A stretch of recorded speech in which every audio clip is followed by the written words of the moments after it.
এই দিয়ে দাও বলগুলি, দাও দাও দাও দাও। হ্যাঁ দাও, তুমি দাও, জানবি দাও, সবগুলি দিয়ে দাও। বুঝছো করতে হবে। হ্যাঁ ঠিক আছে। আর ইসে আসো, সোহানা আসো, তুমি এখন গুনো তো কয়টি আছে? কয়টি? তাহলে তুমি কয়টি দিছিলা বলো তো? হ্যাঁ, আর তুমি কয়টি দিছিলা জানবি? চারটি। তাহলে 2 আর 4 মিলে কয়টি হলো মোট? কয়টি হলো?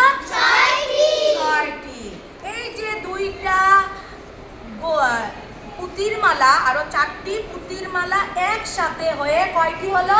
6টি। তাহলে এটা কি হলো বলো তো? যোগ হলো।